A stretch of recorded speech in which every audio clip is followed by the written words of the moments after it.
Me? No, I thought you'd start with Tony. It's his business. All right. Old boy first. It's like you sound like you're the boss, don't you? Oh, okay, Murray.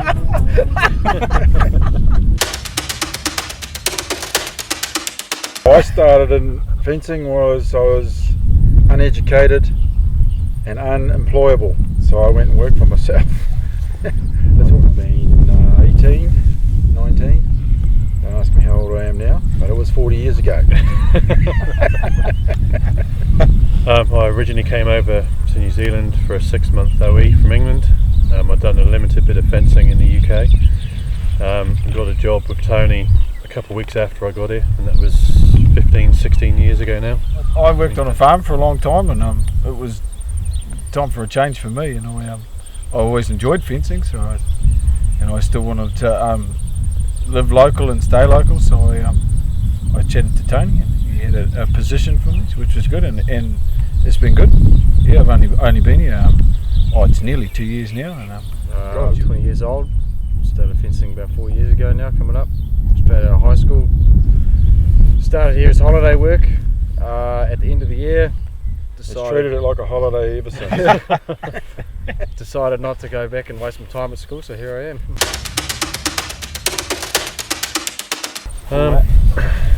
It's fairly technical now, Yeah, really, isn't it? it's quite technical. You got to use your brain quite a bit, but especially in the kiwi fruit structure we're doing at the moment. There's a lot more involved in setting that out and getting your head around things.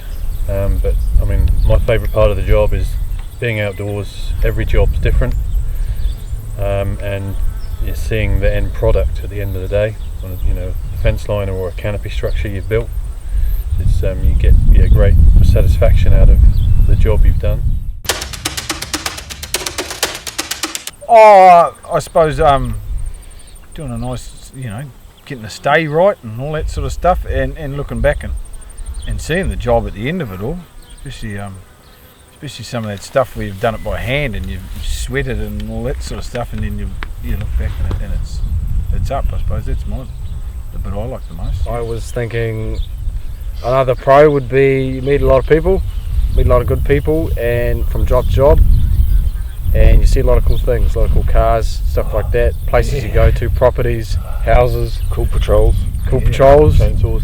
Yeah. And another thing probably with the job, I don't know, 4-wheel drives, if you like 4-wheel drives, patrols, Land Cruisers, anything like that. Probably every contractor's got something like that you can get around if you're into that sort of thing. Get your own. Yeah, there are times when we have to genuinely play in the mud to get in or out. It's justified. It's justified. But on a day like this, it's pretty lucky to be out here. Yeah, and it's hard work, but it's good. And I'm not growing a belly, which is even better doing this stuff. Yeah, and I don't have to pay for gym facilities, so that's even better. Yeah. Just get into it and give it a go. Come and see us, yeah. When you're interested in the outdoors, That's exactly what I was going to say. you need to be interested in the outdoors. Key bit of advice for anyone even remotely thinking about it is throw the idea of prior knowledge away. Experience, it doesn't matter. If you have the right attitude, the right work ethic, and you want to be out there and they're doing it, working, it's all you need. Yeah. There's proof right there. Yeah. I mean, when I first started in fencing, I didn't approach it as it being a career. I was always wanted to be a farmer. But career-wise, it's a great path, and it's becoming a lot more professional. There's a lot more recognition now.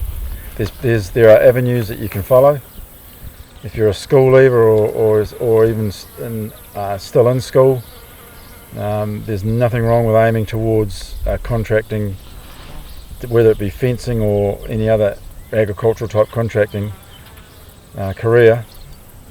It stands for itself. You've only got to look at the leading contracting companies in New Zealand and see what they're up to, and that'll give you a good idea of where it's at. It's a good career.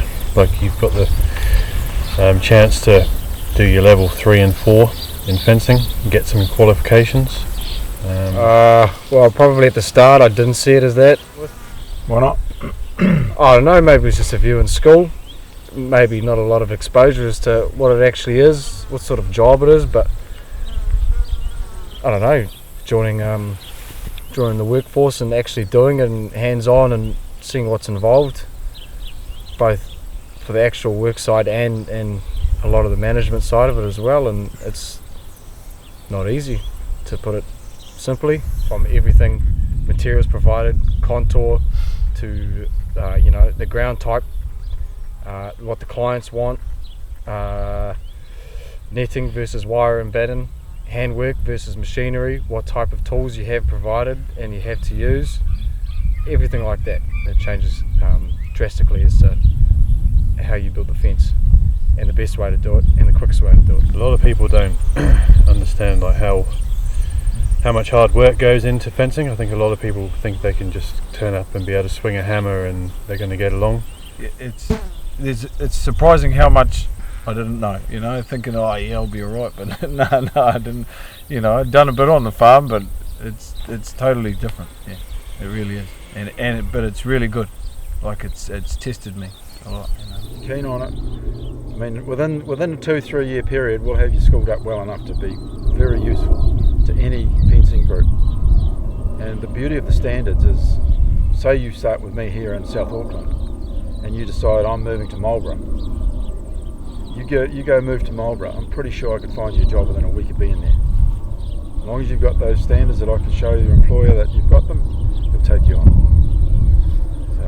And it doesn't matter where you go in the country, they're all looking for good guys, and if you prove yourself to be reliable and use a bit of the old grey matter, you'll get a job. It's not just a job though, you'll get a great lifestyle.